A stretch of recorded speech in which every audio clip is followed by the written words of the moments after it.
Well, here they go, going through Josh Adams. Adams, it's been a delight to watch. Adams for the corner. He's got it. Podcast Placagem, o teu podcast de rugby. Allons enfants de la patrie, le jour de gloire est arrivé. Pois é, e canto assim como um galo emproado, aqui com le coq ao peito, porque a França terminou agora o jogo com a Irlanda, uma vitória sofrida, aqueles instantes finais, Aguilar, estavas tu no comando do jogo, por assim dizer, na narração, e aqueles instantes estavam a ser de tanto sufoco. Pois é, Rugbyman, sejam bem-vindos a mais episódio aqui do vosso podcast Placagem, o vosso podcast Rugby. Não te esqueças de seguir nas redes sociais, partilhar os episódios, vamos lá, temos que mostrar aos outros Rugbymans que existe agora sim em Portugal finalmente um podcast destinado ao rugby. E aqui estou eu, Cláudio Fonseca, na companhia dos Antónios da Vida, António Henriques e António Aguilar. Meus senhores, uma vez mais, obrigado por estarem aqui deste lado. Salut! Muito bem, sim mesmo. Gosto. Mais um ponto. Tens um ponto ofensivo. Pois é, e hoje estamos aqui para então analisarmos esta jornada e também não se esqueçam que vamos ter esta nossa rúbrica de a figura, o destaque e o vilão. Eu, enfim, tive um fim de semana um tanto atribulado no sábado e, portanto, com outros projetos de outros podcasts, não consegui acompanhar os jogos de sábado, se obviamente os resultados, claro, mas só pude acompanhar o jogo da França. Portanto, temos neste momento a tabela organizada da seguinte forma. A França em primeiro lugar, com 9 pontos, igualdade pontual com País de Gales que nos furou as apostas. Em terceiro lugar está a Inglaterra com 6 pontos, a Escócia em quarto com 5 pontos, a Irlanda com 2 pontos em quinto lugar e, enfim, a eterna candidata à colher de pau, a Itália com 0 pontos. António Henrique, estiveste no jogo de abertura desta jornada, que opôs justamente a Inglaterra versus Itália. Tu que também tiveste a oportunidade de ver a França versus Itália, enfim, para não estarmos aqui, parecer que só sabemos bater na Itália, notaste algum tipo de melhoramento por parte da Itália, ou não? Sim, acho que sim, a Itália melhorou. Aliás, o Luca Bicci, o capitão italiano, disse isso no final. Este é o caminho de continuarmos a apostar na juventude. Desta vez o Franco Smith apostou em mais 2 jogadores um pouco mais veteranos, o André Lovotti, pilar esquerdo, e também no Carlo Cana, e com isso deu logo mais quase 100 seleções de experiência acumulada à seleção italiana, e portanto realmente sim, a Itália esteve melhor, marcou logo aos 3 minutos, aproveitando um erro defensivo inglês, em que se colocam cada vez mais questões sobre se Elliot Daly é o número 15 ideal da Inglaterra. Para muita gente ontem provou que não era, ao permitir aquele ensaio. Depois também outras ações não muito boas do 15 inglês, e portanto a Itália está no seu caminho lento, 29ª derrota consecutiva, e a continuar assim pode-se ir aproximando, mas dificilmente conseguirá vencer qualquer jogo. Habitualmente as equipas que estão mais perto da Irlanda nos últimos anos têm sido ou da Itália, tem sido ou a Escócia ou Gales, que já se viu que este ano estão longe, mais longe ainda da seleção italiana, e a Irlanda, apesar das 2 derrotas sofridas na próxima jornada em Dublin, vai receber a Itália, certamente não vai permitir qualquer veleidade aos transalpinos e portanto vai vencer. Relativamente à Inglaterra, pois a Inglaterra melhorou. Há uma nota importante, este 15 foi o 15 mais internacional da história do rugby inglês. E lá está, mais uma vez, as críticas que eu faço a Eddie Jones. Eram 810 seleções, mais 26 jogos dos test match dos Lions. Portanto, eram cerca de 840 seleções, que é aquilo que geralmente recordo, por exemplo, no Mundial 2015, os All Blacks apresentavam para ir nos jogos dos quartos de final, das meias finais ou da final. E aí sim, é quando realmente tem que estar o top da experiência dos jogadores. Com 2 anos e meio antes do Mundial, Eddie Jones não abdica dos seus guerreiros, continua com eles e, portanto, faz fé de que eles vão aguentar, e em 2023 os jogadores que terão aí agora, que têm agora 26, 27, vão ter 29, 30, 32, 33, que vão ser com esses que ele vai tentar conquistar finalmente um Mundial como o principal selecionador. Depois, há uma coisa, há algo importante que foi realmente aquela mudança de colocar o George Ford como número 10. Ou seja, finalmente, e mesmo não jogando muito bem a Owen Farrell como número 12, apesar de tudo, alivia-lhe um pouco aquelas funções de playmaker que George Ford, como ontem se viu, apesar de não estar em grande forma, faz melhor. Apesar de tudo, é uma boa dupla. Dizia-se este fim de semana, não iremos tão longe dizendo que há uma dupla como Lennon e McCartney, ou como Roger Waters e David Gilmour, mas é assim realmente uma dupla boa e que realmente já percebemos que durante vários jogos, meses e se calhar ainda mais 1 ou 2 anos vão ser os playmakers, o 10 e o 12 da seleção inglesa. Muito bem. Pronto, acaba por ser isso, não é? Nós olhando para o resultado não é tão esmagador quanto foi o da França, por exemplo, não é? Portanto, acabamos por... Não é comparável, porque é uma semana depois, etc, etc, ou seja, há toda uma outra coisa, mas temos que olhar para a Inglaterra e para a França como é que elas são as duas eternas candidatas ao título, não é? Portanto, a Inglaterra tinha esta pressão. A Inglaterra claramente melhorou, como dizia o Anfield, foi uma semana muito dura, trabalharam muito, o plano de jogo foi um pouco modificado e viu-se realmente ao longo de todo o encontro, especialmente da primeira parte, os pontas irem buscar bolas a todo lado, Elliot Daly tentar entrar, e portanto toda a equipa inglesa, especialmente as linhas atrasadas, tocaram na bola. António Watson, que além dos 2 ensaios, foi o jogador com mais metros, correu com a bola nas mãos, fez cerca de 160 metros, depois quase 100 fez o Johnny May, e portanto isso foi claro que a equipa estava mais solta, mais fresca, mais disponível para jogar ao largo. Depois também a entrada dos pilares, Vunipola não esteve em grande destaque, ao contrário de Kyle Sinclair, que foi man of the match, e como sempre surgiu no jogo aberto muito bem, teve mãozinha dele em 2 ensaios, e portanto prova que com Sinclair e também já agora com Luke Cowan-Dickie, que esteve muito melhor do que Jamie George tinha estado, até do que quando Jamie George o substituiu já no final da partida, não está em grande forma o homem dos Saracens, ao contrário, o campeão europeu e campeão inglês Cowan-Dickie está francamente melhor, e portanto com isto a Inglaterra realmente cresceu, isso é bom sinal. Billy Vunipola ainda não está em grande destaque, e depois desta vez começou Eddie Jones a fazer substituições um pouco mais cedo, e deu para perceber que, por exemplo, neste momento o melhor 9 de Inglaterra não é o Ben Youngs, é sim Dan Robson, deu muito mais andamento à equipa inglesa, e depois alguns dos jovens que entraram destacaram-se, e eu depois hei de falar no destaque da jornada, hei de referir um deles, que para mim realmente merece a referência, não só positiva, como também depois infeliz e negativa dos 3 jogos desta segunda jornada. Muito bem. Aguilar, queres comentar alguma parte deste jogo ou queres seguir já para o teu Escócia e País de Gales? Sim, posso dizer que vi sobretudo a primeira parte, onde a Itália, enfim, até esteve relativamente bem, e também pôs um início de segunda parte interessante dos italianos. Recordo, não tenho bem agora os números aqui presentes, mas ao intervalo, qual era a vantagem da Inglaterra, António? Não era como sempre, não era muito grande. 28, 12 pontos. 12 pontos. Mas, a Itália, para parte, acho que esteve muito bem.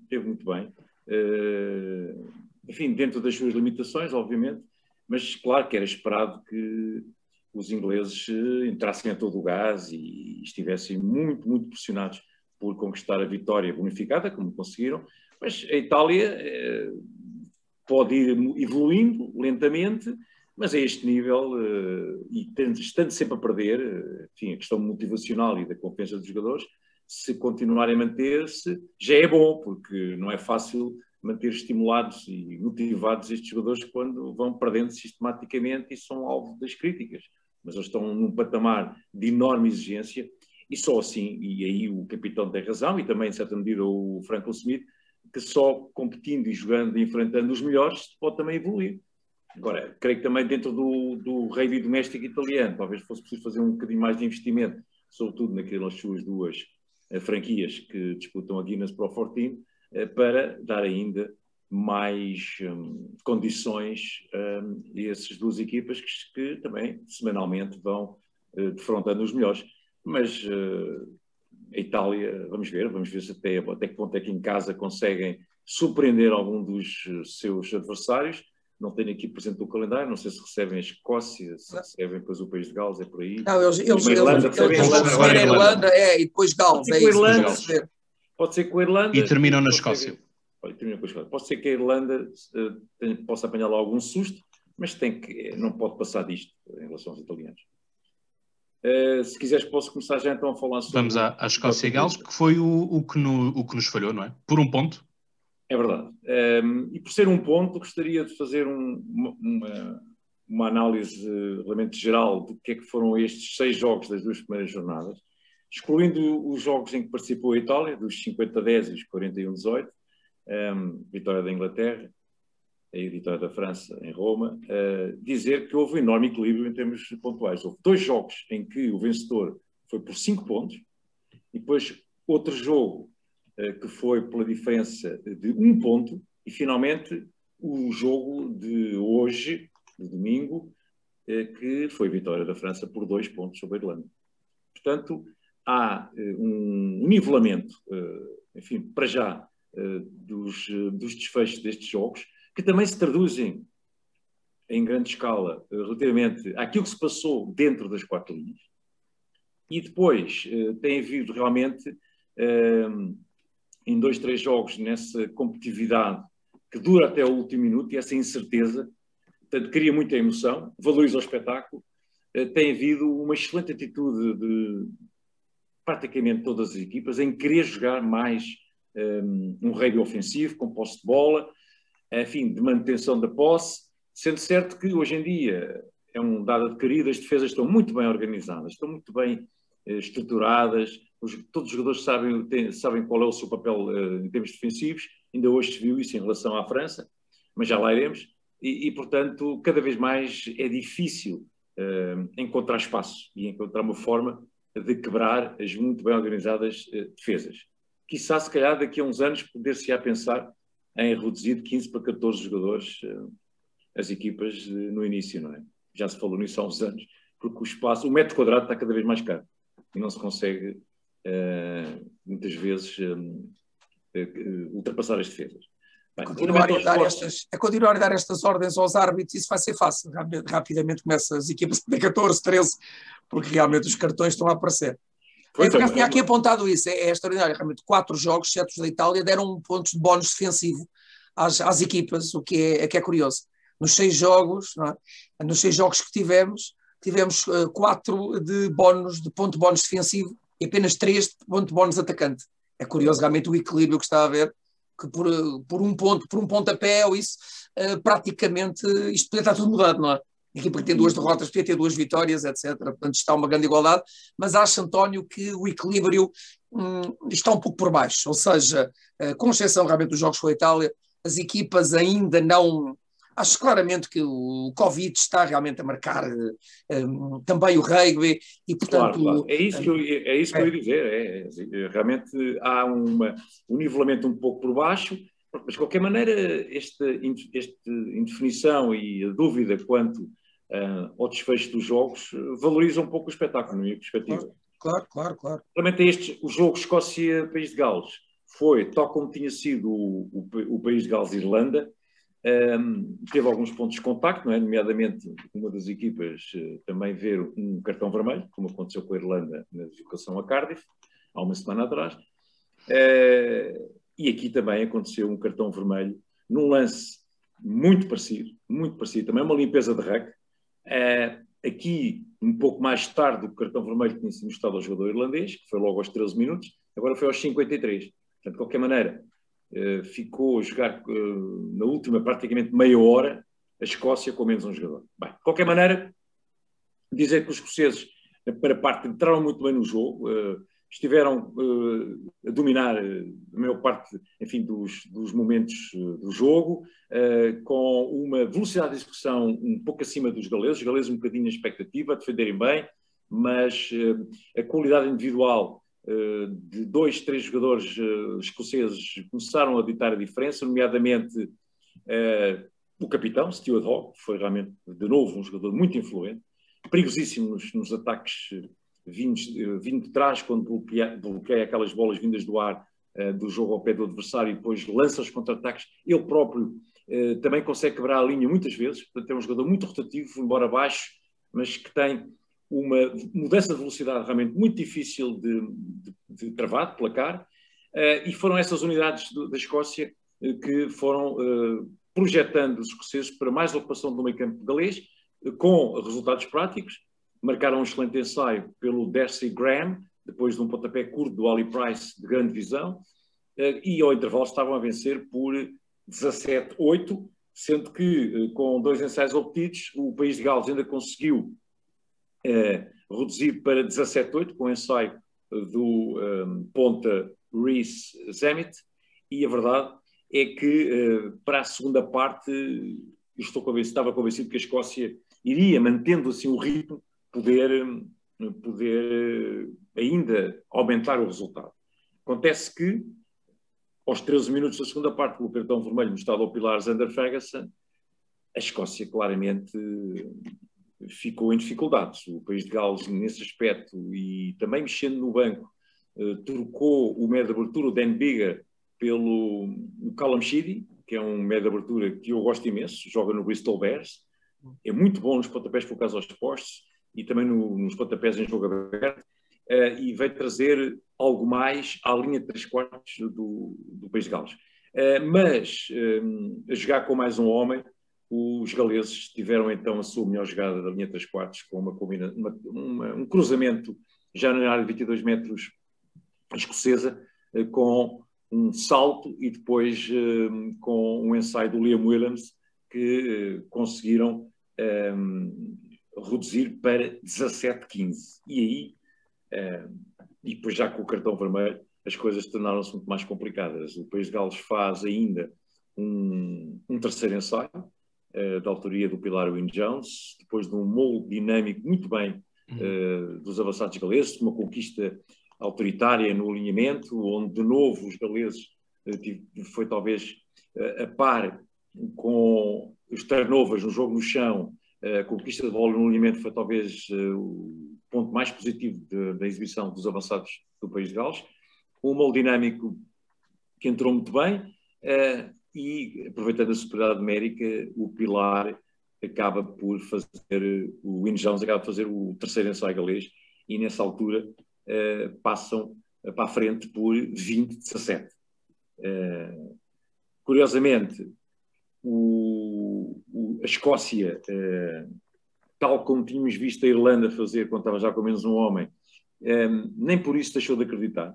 Novamente projetados, catapultados pela excelente exibição do Stuart Hogg, voltaram a ir para cima dos galeses. Consegue o próprio Stuart Hogg marcar um ensaio que fez os 24-20.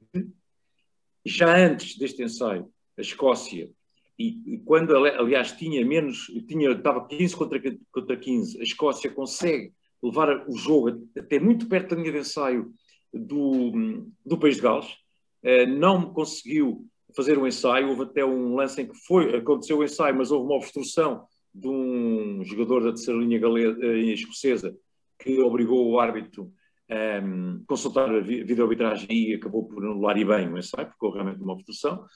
Mas a Escócia foi sempre uma equipa que acreditou.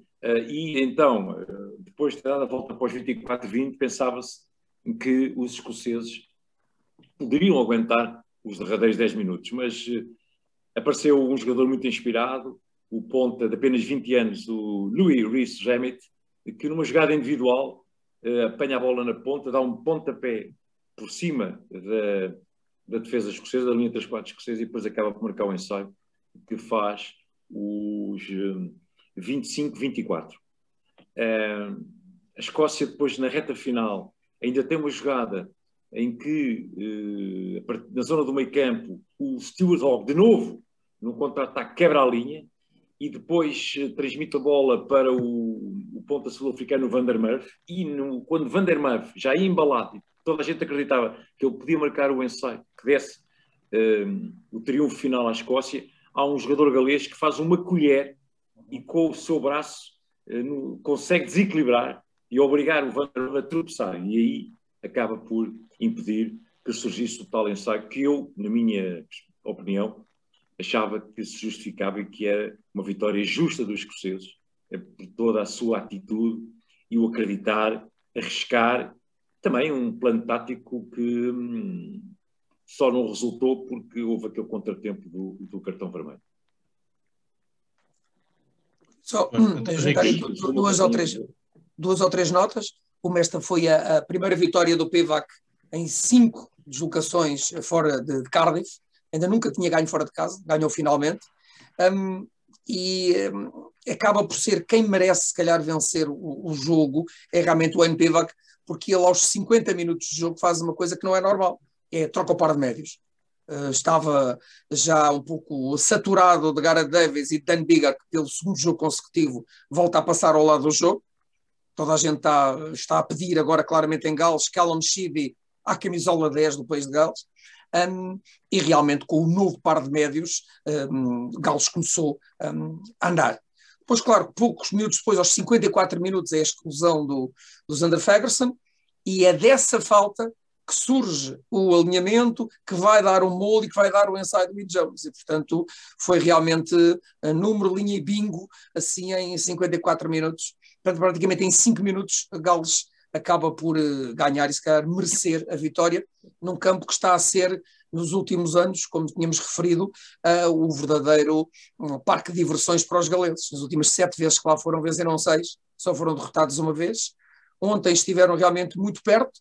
O que é um facto é que a tal placagem em colher de um dos grandes jogadores galeses, o Liam Williams, é um Lion, está tudo dito, regressou à equipa e mostrou que realmente com ele Gales ganha ali outra dimensão. E realmente, com Liam Williams, e se George North estiver recuperado, e Josh Adams, talvez aquela equipa galesa que inicialmente se apostava que era a favorita para ocupar o 5º lugar do campeonato do torneio, pode estar então a discutir o título até bem perto do fim. Vamos ver. Mas pelo segundo jogo consecutivo a ter um vermelho e jogar tantos minutos com um homem a mais, a continuar assim, o NP vai vencer o torneio de 2021. Bem, e já que falaste nessas ausências, dizer que para o jogo com a Inglaterra, se conseguirem recuperar os muitos jogadores que estão lesionados, o George North, o Johnny Williams, aquele centro também que se... O Lidiate, o flanqueador. O Alan Amos, o ponta, claro. O Thomas Williams, a formação que teve uma ruptura muscular. Enfim, pode ser que, diante da Inglaterra, como é só daqui a 15 dias, pode ser que recuperando estes lesionados, o país de Gales, ganhando a Inglaterra em Cardiff, então aí já considero que o país de Gales é, sem dúvida, um candidato. Até lá, ainda terá que prová-lo, porque recordo que jogar com mais um homem durante todos aqueles minutos que usufruíram é uma vantagem clara, hoje em dia. Exato, e venceram, é preciso dizer, venceram contra algo, enfim, aqueles que eram os principais adversários, que é a Escócia, e a Irlanda. Não é? Portanto, eram aqueles que nós colocámos aqui como adversários diretos. Portanto, nós acreditar que o País de Gales também mata o jogo com a Itália, fica aqui numa situação melhor do que nós próprios estávamos à espera, não é? Pois, e o País de Gales agora, se vencer a Inglaterra, pelo menos arrebata já um dos subtítulos, digamos, que existem 6 nações, que é a Triple Crown, não é? Quando uma equipa britânica bate as outras 3. E o País de Gales, se vencer a Inglaterra, arrecada a Triple Crown. Vamos esperar para ver como é que isso... Seria a 22ª da sua história, que é algo realmente absolutamente notável para uma área tão pequenina do Reino Unido, não é? Notável. Exatamente, portanto, e que sirva de alento para o restante rugby galês. Ora bem, hoje foi domingo e foi dia de, no Aviva Stadium, vermos a Irlanda contra a França. A França pareceu no início um pouco bloqueado, no sentido a Irlanda estava a jogar de forma melhor, portanto conseguia circular melhor a bola e ganhar mais terreno, e depois é que tivemos uma França que parece que houve ali um clique e conseguiu então arrecadar esta vitória. Foi uma pena aquele, e acho que suspirámos todos um pouco com o Lowe, que foi pena o pé direito dele ter deslizado sobre a linha lateral, isto porque o pé esquerdo tinha estado a milímetros de pisar a linha branca, e foi com o deslizar é que o ensaio foi então invalidado. Portanto, esta magia também que o VAR nos põe assim em suspenso, vimos-la hoje aqui também. Tivemos depois, foi uma França que não foi capaz de capitalizar o tiro aos postos. Portanto, houve muitas falhas daquilo que era o tiro ao poste, 3, se não estou enganado, se contei bem, que podiam ter ampliado esta vantagem, que, enfim, o jogo foi renhido, mas acho que a França podia ter saído com um volume maior, acertando estes postos. Sim, mas o Jalibert acertou uma na segunda parte que bate no poste, não é? Que era aquela que era muito importante. Exatamente. Para aliviar um pouco a França apenas daqueles 2 pontos que tinha de vantagem, não é? Que a todo momento os irlandeses numa penalidade podiam também dar a volta ao marcador, mas não houve muitas tentativas aos postos do Jalibert. Falhou, me parece, 2. Foi uma conversão e falhou essa. Uma conversão e esta penalidade foi no posto. Portanto, não foi assim... Aliás, essa até fez com que o Galtier se levantasse irritado. Realmente não era relativamente favorável a um pontapeador como o Jalibert, mas sim, mas não foi por aí. A França que não entrou muito bem, como disse o Cláudio, e bem, a França tem uma equipa realmente jovem, é verdade, mas aqueles talentos que nós dizemos são jovens, o Jalibert, 1 ou 2 da linha de 3, o Penaud, ou enfim, mesmo no pack avançado, os jogadores ali com 22, 23 anos, mas já têm muita experiência de rugby ao mais alto nível. Não só porque foram internacionais sub-20 pela França, alguns deles foram bicampeões mundiais, como também jogam semanalmente em grandes clubes, com um top 14 muito exigente, e por atuarem a esse nível competitivo tão elevado, naturalmente que ganham rapidamente experiência, malgrado o BI possa, em termos da sua idade biológica, não corresponder.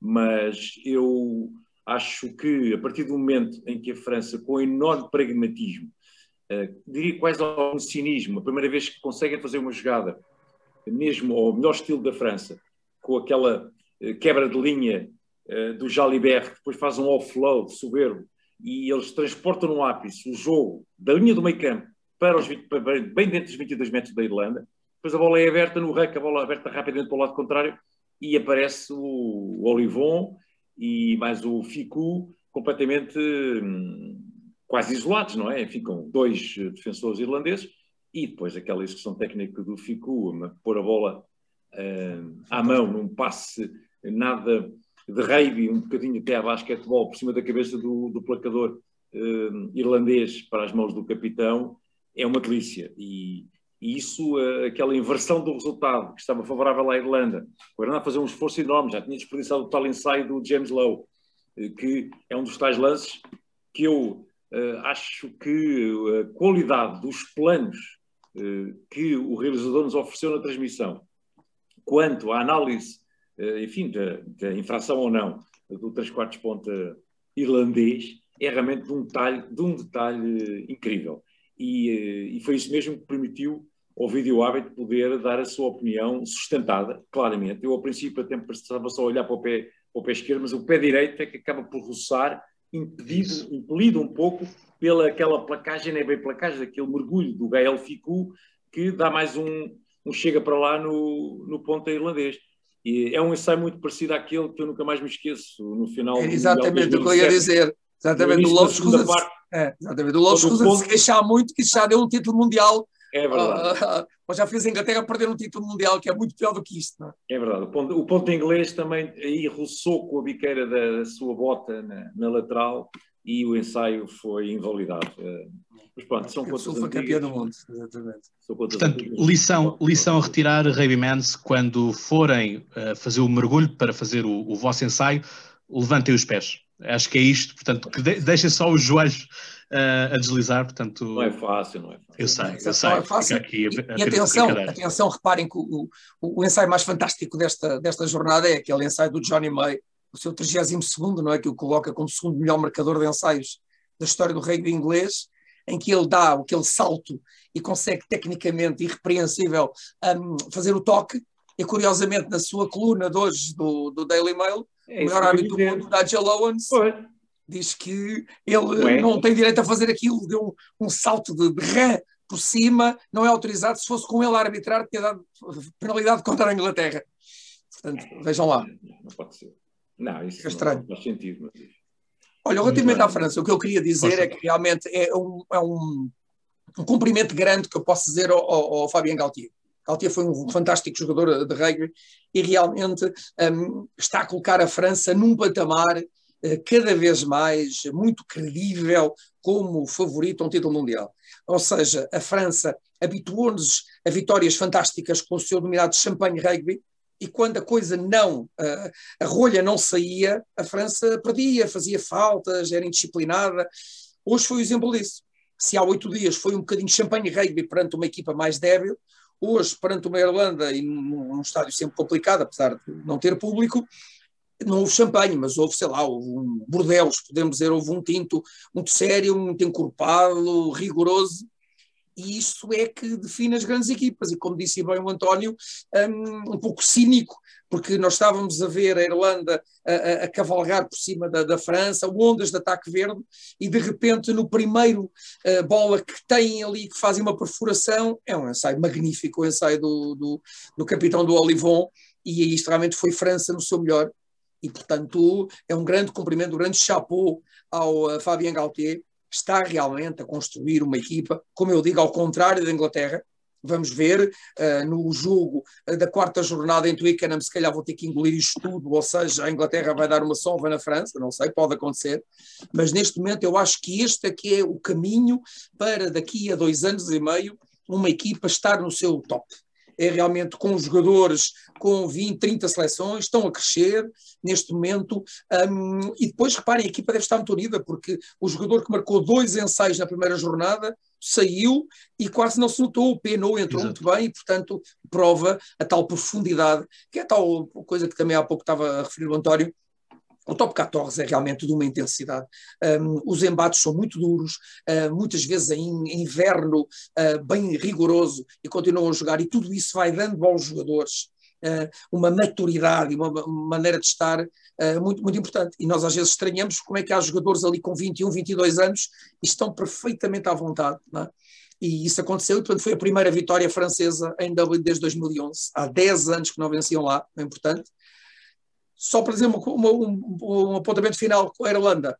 A Irlanda, pela primeira vez numa década, em 10 anos, nunca tinha acontecido jogar sem ou Jonathan Sexton ou sem Conor Murray como titulares. Foi a primeira vez numa década que não jogaram os habituais 9 e 10. E se o 9, como referiste muitas vezes, o Jameson Gibson Park, esteve bem, deu andamento, eu até acho que em termos de forma está melhor do que este Conor Murray 2021, já relativamente mesmo preso por cordas. Eu, se fosse o Andy Farrell, na próxima jornada, o Jonathan Sexton, nem que fosse de cadeirinha de rodas ou de andarilho, era ele que jogava. Há algo que eu também queria dizer sobre esta Irlanda, que é o seguinte, não arranjando qualquer tipo de desculpa, até porque eu acho que a Irlanda teve um mérito de estar dentro do jogo até ao apito final e fez a França sofrer muito nos últimos 10 minutos. E basta ver a reação dos jogadores franceses após o apito final, de enorme felicidade, porque tiveram a clara noção que esta era uma vitória crucial para prosseguirem na sua caminhada em tentativa de conquistar o título, como foi um esforço defensivo realmente notável dos franceses, com uma organização primordial, muito rigorosa, nos últimos 10 minutos, não cometendo faltas, que era aquilo que os holandeses queriam fazer, com aquelas fases à mão todas montadas, embora um bocadinho ainda longe dos postos, porque o mérito da França foi que nunca permitiu, nos derradeiros 10 minutos, que os irlandeses pudessem arrancar uma falta, onde já tinham conseguido um bocadinho antes, quando o Ross Byrne reduz para os 13-15. E, portanto, a França teve um mérito, do ponto de vista tático, de conseguir graças à defesa muito pressionante, não deixar que os irlandeses voltassem a entrar bem dentro do seu meio campo. Já se percebeu a importância que o Sean Edwards, que teve em Gales, está agora a ter na França. Esta França está a defender... irlandesa focou logo o Sean Edwards após a vitória. Foi logo o primeiro elemento da equipa técnica que foi focado pela realização irlandesa. Mas ia dizer o seguinte, é preciso ter em conta que antes desta partida a Irlanda ficou privada de 4 jogadores importantes. O Peter O'Mahony, que já, enfim, está suspenso por 3 semanas. A dupla de médios, titularíssima, o Conor Murray e o Jonathan Sexton, e também o James Ryan, que é um homem muito importante na segunda linha irlandesa. Sendo certo que gostei da forma como atuaram o capitão esta tarde, o Ian Anderson, como também do Rhys Ruddock, o flanqueador, número 6, e a dupla de médios, nota positiva para o número 9, mas o Billy Burns foi uma decepção completa. Tanto que foi assim, do ponto de vista da estratégia irlandesa, na primeira parte, muitas vezes havia outro jogador no lugar do número 10, e o Billy Burns, creio eu, estava lá atrás, porque não tem também a visão completa do relvado, mas várias vezes apareceu o Gary Ringrose a receber a bola a 10, ou o Jorge Van der Fleer, enfim, houve ali 3 ou 4 combinações em que o Billy Burns não apareceu. E também uma clara boa exibição, há que ressalvar e sublinhar, sobretudo, do ponta do James Lowe, que, do ponto de vista do jogo ao pé, esteve muito bem, e teve aquele lance que poderia ter sido realmente muito importante no desenrolar do jogo, e acabou por ser a França, ao contrário, a marcar o ensaio do outro lado do campo. Portanto, também depois, no início da segunda parte, a Irlanda tem aquela contrariedade do choque de cabeça entre o Ian Anderson e o Cian Healy, que saem os dois com valentes golpes na cabeça, não é? Um choque um bocadinho arrepiante, não é? Mas acontece. Aquele assim é um lance típico de rugby, e também depois a saída do Billy Burns para a entrada do Ross Byrne, que claramente esteve melhor, e não só dos pontapés aos postos, como também a fazer andar a sua linha 3/4. Não é? Isso é por demais evidente. Muito bem. Análise feita, vamos então agora aqui ao nosso destaque e, portanto, fazer aqui um compasso de espera para entrar a vinheta. Pois é, estamos agora aqui neste espaço da rúbrica em que fazemos a escolha da figura, do destaque e do vilão. António Henriques, quem é a tua figura? Estive indeciso entre 2 jogadores que marcaram 2 ensaios, o jovem e foi man of the match, o galês, o Louis Rees-Zammit, mas apesar de tudo, e talvez até por ter perdido, para mim a figura da jornada foi, mais uma vez, o Stuart Hogg. E não me canso realmente de ver realmente Stuart Hogg, capitão da Escócia. Neste momento, se alguém pode ser favorito para Warren Gatland para ser capitão dos Lions, e isto ainda vai demorar algum tempo a ser decidido, mas certamente Stuart Hogg vai estar na primeira linha. Se ele escolher um dos capitães das 4 seleções, Stuart Hogg é realmente um verdadeiro líder, como disse o António, porque não só porque joga, porque manda no jogo, porque nunca se esconde. Não há nenhum número 15 neste momento entre as Ilhas Britânicas, e mesmo no torneio a única exceção poderá ser o Bristol, que joguem como joga o Stuart Hogg. Estamos a falar de um jogador que é campeão da Inglaterra, campeão europeu, e que conseguiu uma coisa que só o outro jogador tinha conseguido em 2 anos consecutivos, ser o melhor jogador do torneio das 6 nações, 2016-2017, só o grande Brian O'Driscoll tinha conseguido em 2006-2007, e portanto, mesmo derrotado, para mim, figura da jornada, Stuart Hogg, o capitão e defesa da Escócia. Muito bem. Eu vou escolher aquilo que tu não quiseste, por assim dizer. Rees-Zammit, para mim, estou a gostar imenso do puto. Não há outra palavra quanto a isto. Já o tinha destacado também na outra vez, no destaque, se não me engano, acho que não foi como figura, foi como destaque. E, portanto, para mim foi notável o trabalho que ele fez, portanto, resumos que eu depois andei a ver, e, portanto, ter sido também man of the match e ter marcado 2 ensaios, para mim, Ele foi lidera os marcadores, 3 Exatamente. ensaios. Sim, e pronto, e acho que é contigo àquilo que ele já fez na primeira jornada. Portanto, eu gosto sempre de valorizar os jogadores quando há uma consistência. Portanto, não é sobe e desce, de hoje é muito bom, amanhã é muito mau e assim sucessivamente. Portanto, é isto. Aguilar, quem é a tua figura? A minha figura, como eu deixei mais ou menos evidente no meu comentário do Escócia-País de Gales, é também o Stuart Hogg, capitão escocês. Porque algo que é incrível hoje em dia, eu valorizo muito no rugby moderno, é sem dúvida, no 1 para 1, o Stuart Hogg normalmente nunca se deixa placar à primeira ação do placador. É realmente um jogador no 1 para 1 muito eficaz, usa bem também o handoff muito bem e fez mais um jogo em cheio, como eu disse, vindo de trás embalado, é muito difícil de placar à primeira. E as defesas têm que desdobrar-se para o conseguir travar. E, portanto, acho que é merecidíssimo este nosso destaque para o capitão escocês. Muito bem. Voltamos a ti, António Aguilar. Desculpa, António Henriques, se é que é, para o teu destaque. É um jogador que entrou, mostrou claramente que merece ser titular, ou mereceria ser titular da sua seleção, marcou um ensaio e 2 minutos depois teve uma lesão gravíssima e teve que sair de maca. Estou a falar do Jack Willis, o jovem de 24 anos dos London Wasps, asa, foi só, e nunca tinha acontecido no rugby inglês, vencer o título de Player of the Season, portanto foi o jogador da época da Premiership 2019-2020, e ao mesmo tempo venceu o prémio Revelação. Portanto, venceu logo 2 prémios, Revelação e Melhor Jogador. Pronto, está arrumado. O Eddie Jones, com muita dificuldade, lá o colocou na Nations Cup para se estrear, e ontem fez o seu primeiro jogo como suplente, e apenas na segunda parte, na seleção inglesa e no Torneio das 6 Nações. Marcou um ensaio, num lance em que ele teve quase no mergulho inicial de marcar, não marcou, depois levantou-se e foi então sim no último pick and go que ele consegue marcar, e nos minutos que esteve em campo, a capacidade de cobertura de terreno, aliás, basta ver jogos dele nos London Wasps, é um terceira linha absolutamente notável. Se as lesões não o prejudicarem, é um terceira linha para um grande futuro, é um daqueles terceiras linhas que nós estamos habituados a ver no rugby neozelandês ou no rugby australiano, é absolutamente fantástico. Agora, tem um problema, é que ele sofreu uma lesão no joelho esquerdo, que foi aquele que foi todo reconstruído há uns tempos, com ligamentos. E, portanto, segunda reconstrução no joelho, vamos ver.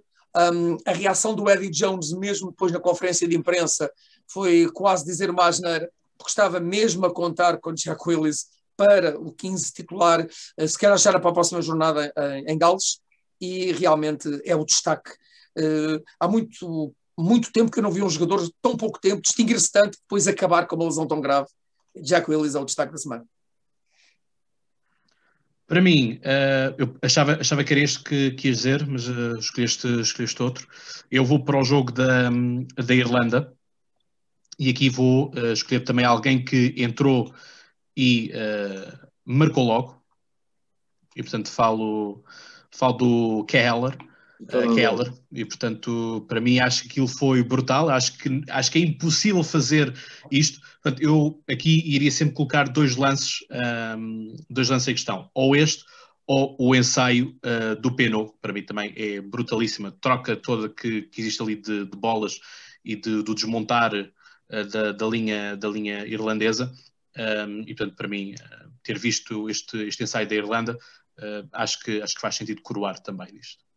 Keller, que já agora, digamos, eu costumo dizer sempre que é neste momento, a nível do rugby europeu, talvez a camisola mais difícil de envergar neste momento do rugby europeu é a camisola número 2 da Irlanda.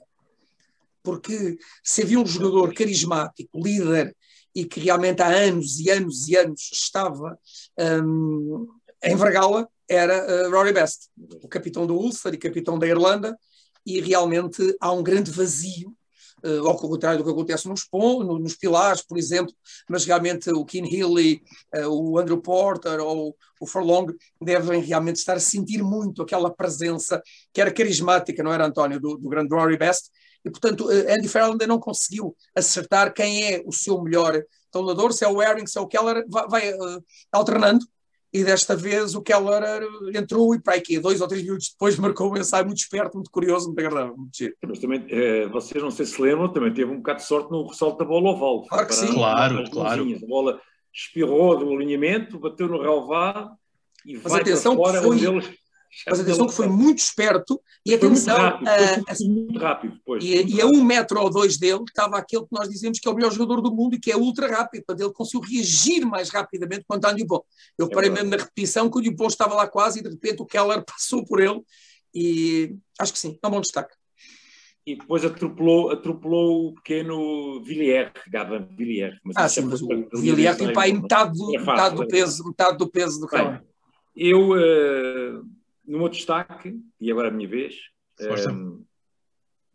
podia ter dado o meu destaque ao último ato do jogo do Irlanda-França, que foi aquele turnover, precisamente do pequeno Antoine Dupont, que meteu as suas mãozinhas na bola e sacou-lhe um turnover e permitiu que os franceses, já para seu alívio, pusessem a bola fora e acabassem com o jogo. Bem, de qualquer maneira, eu prefiro dar o meu destaque ao coletivo e à vitória da França em Dublin, porque é importante, porque vem a seguir aquele triunfo robusto diante dos italianos e que, pronto, toda a gente gostou.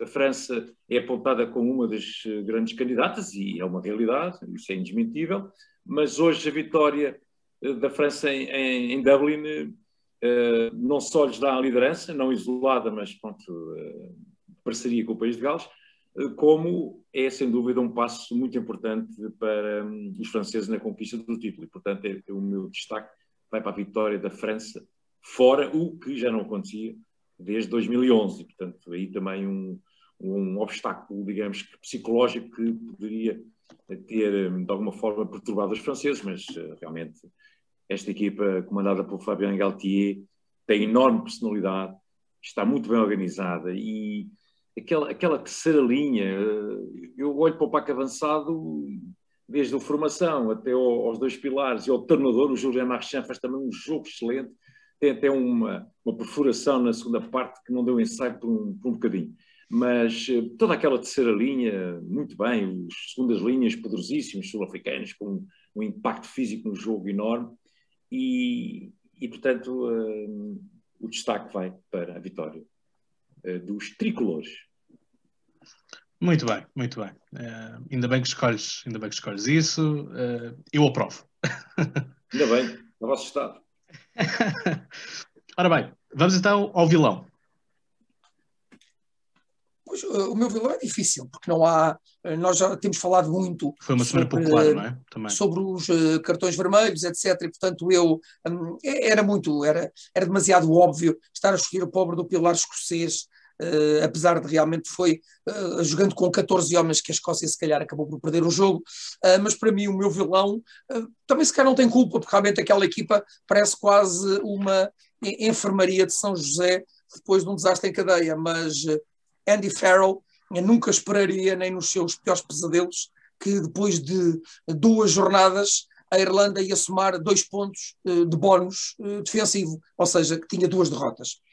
Vencer em Gales com um Gales tão diminuído sob o N-Pivac era quase uma formalidade, e depois em casa, na sua fortaleza do Aviva, bater também os Le Coq, o que é um facto é que isso não aconteceu. Claro que há muitas lesões, como o António disse, essas lembram-me, por exemplo, o Jacob Stockdale, um ponta perigosíssimo, um grande ponta, aquele número 8 que se estreou o ano passado pela Irlanda, aquele Doris, e que para aí em 2 ou 3 jogos que fez para a Irlanda foi 2 vezes, pelo menos em 3 jogos, foi 2 vezes man of the match. É um jogador extraordinário, está tudo lesionado, depois o capitão, depois o Murray, portanto realmente as coisas não estão nada a correr bem para Andy Farrell, e a continuar assim eu acho que o inglês vai só fazer até ao final da época o comando da seleção da Irlanda, porque as coisas não está a conseguir inverter, isso é que é o pior, não está a conseguir inverter a onda negativa irlandesa.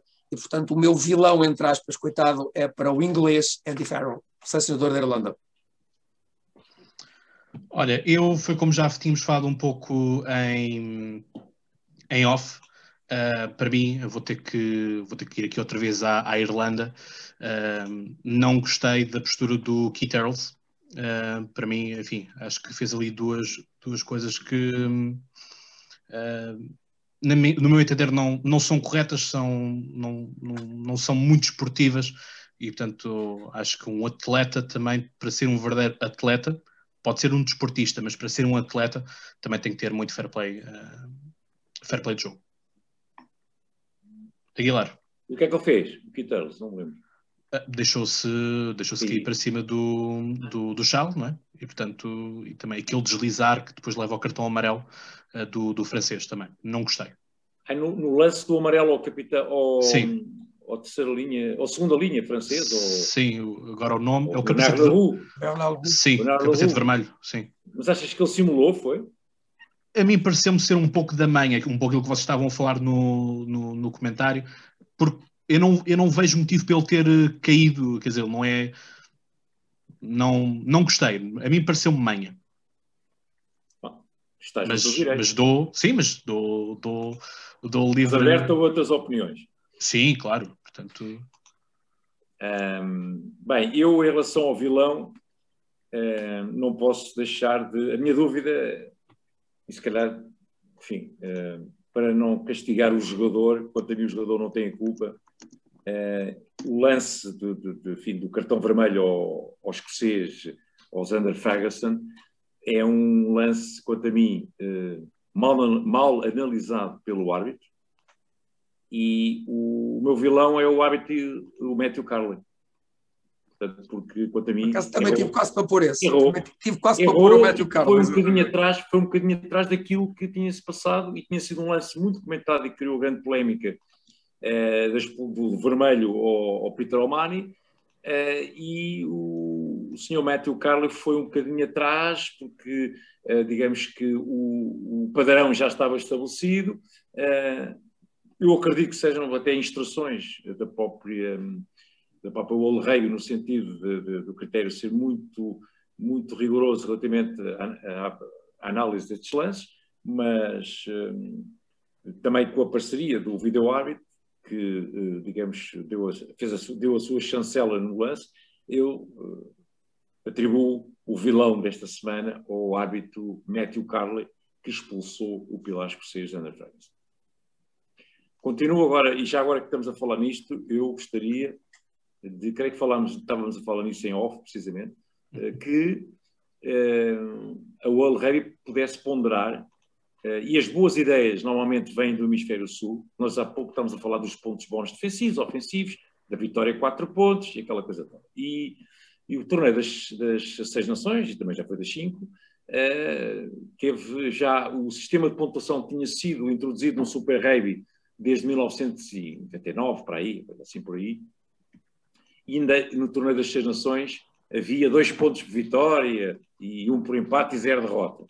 E andaram ali a mastigar durante não sei quantos anos, enquanto no Hemisfério Sul o Super Rugby dava lições em como, com 4 pontos por vitória, 2 empates e 0 derrota, e depois os pontos bónus defensivos e ofensivos, conforme o número de ensaios e o número de pontos com que se perdia, era muito estimulante para a competição. E as equipas estavam sempre a querer atacar para tentar o objetivo do ponto bónus ofensivo, se tinham 3 ensaios e podiam marcar um 4º ensaio, ou se estavam a perder por 12 e se perdessem por menos de 8 pontos, conseguiam um ponto bónus defensivo.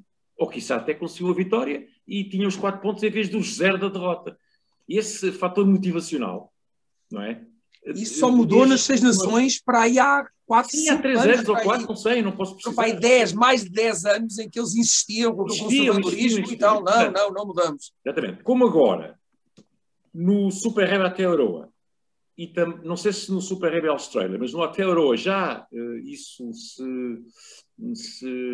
não foi no Aotearoa, acho que foi no Aotearoa assim que começou, que é no Hemisfério Sul, a equipa há um jogador que vê um cartão vermelho a qualquer momento, não é? Como é possível, é normal, e 20 minutos depois a equipa que está a jogar com 14 pode substituir esse jogador por outro do banco de suplentes e volta a jogar com 15. Ou seja, por exemplo, dando por exemplo o Gales-Irlanda, Peter O'Mahony se expulsa aos 13 minutos, significava que aos 33 minutos da primeira parte regressava um jogador para o lugar dele, do banco de suplentes.